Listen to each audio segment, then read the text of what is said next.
Alors, qu'est-ce qu'on a? On a deux motards qui partent ensemble, ça roule. Bon, rien de particulier.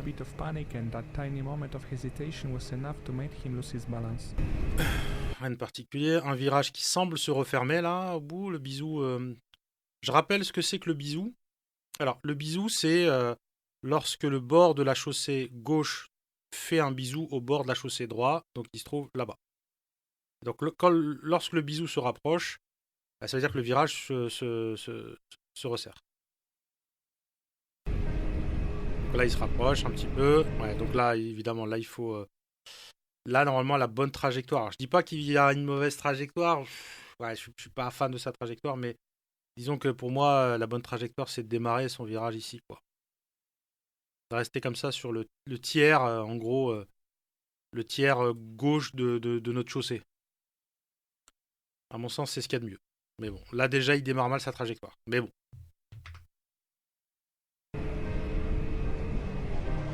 Ok. Ok, il a perdu l'adhérence. Sa chute, elle est quand même sévère. On n'avait pas l'impression qu'il roulait si vite, et pourtant... Alors là, il est à... Ah oui, alors attends. Parce que là, il freine. A priori, il freine. Là, est-ce qu'il a freiné? C'est quoi le sujet? Ah non, non, c'était pas ça. Non, il n'était pas en train de freiner. Ok. Alors j'ai remarqué une petite chose au début Ouais, bon, la moto elle est bien abîmée. Ok. Ouais, la moindre chute ça peut être, ça peut coûter extrêmement cher. Ouais, il y a un truc que j'avais remarqué ici sur la chaussée. Quand vous êtes sur des routes comme ça, faites attention sur les bas-côtés. Et sur les bas-côtés ici, vous voyez ici, il y a plein de salles de poussière. Et en général, lorsque on a beaucoup de saleté sur les bas-côtés, la route est pas très propre. Et souvent, le premier indice, c'est de regarder sur les bas-côtés. Là, moi, je vois beaucoup de poussière. Je ne serais pas surpris d'une route glissante avec plein de poussière ou de saleté ou de gravier, peu importe. Donc là, peut-être... le motard, ça n'a pas l'air d'être un débutant, puisque là, quand il démarre son virage... Attends. Quand il démarre son virage, tu vois, là, il sort le genou, il se penche, il se met en position d'attaque. Ça n'a pas l'air d'être un débutant. Donc il s'est fait avoir parce que ça n'a pas l'air d'être un débutant.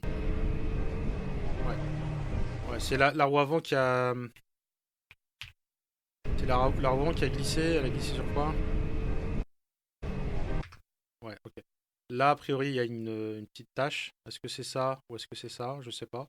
Bon, ça a pas l'air d'être. A priori, pour moi, c'est plutôt l'état de la route dans sa globalité qui est pas très propre avec ce genre de serpentin là, qui est tout du long là. Bref, ce genre de route, c'est pas très adapté pour attaquer. Vaut mieux aller sur des œufs. Mais quoi qu'il en soit, il s'en sort très bien. Pourquoi? Parce qu'il n'y avait pas de voiture en face. Là, typiquement, une voiture en face, au moment où il tombe, c'est absolument dramatique. C'est des accidents mortels. Là, il s'en sort très bien. Bon, il a cassé toute sa moto, il s'est fait mal. Mais il peut s'estimer très très heureux. Il peut s'estimer très heureux. Il s'en sort bien. Parce qu'il va rentrer à la maison le soir. Et, je répète, l'intérêt numéro un, c'est de rentrer à la maison. C'est notre principale priorité.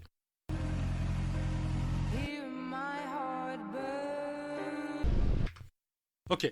Donc ici, le truc important à retenir, c'est que ce qui lui a sauvé la mise ici, c'est l'équipement. Je le répéterai à longueur de vidéo. La sécurité passive, c'est ce qui vient après la sécurité active. Donc la sécurité active, c'est ce qui va venir m'empêcher d'avoir un accident. Donc les contrôles, distance de sécurité, trajectoire, allure, adaptation de l'allure, etc.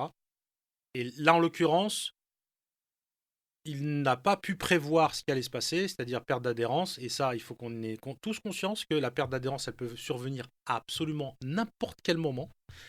Et donc, quand ça intervient, là va s'enclencher la sécurité passive. Donc là, l'équipement. Là, pour le coup, ça avait l'air d'être un motard expérimenté. Il avait l'équipement de la tête aux pieds. Ça réduit drastiquement ses blessures. Donc là, il va rentrer à la maison avec quelques bobos, des bleus. Mais il s'en sort très très bien. Parce que en plus, au moment où il tombe, il n'y avait pas de voiture en face. Ça, c'est. Mais bon, il y avait des petits signes avant-coureurs qu'on pourrait interpréter. Si vous voyez une route dégueulasse sur les bas-côtés, faites gaffe. Voilà.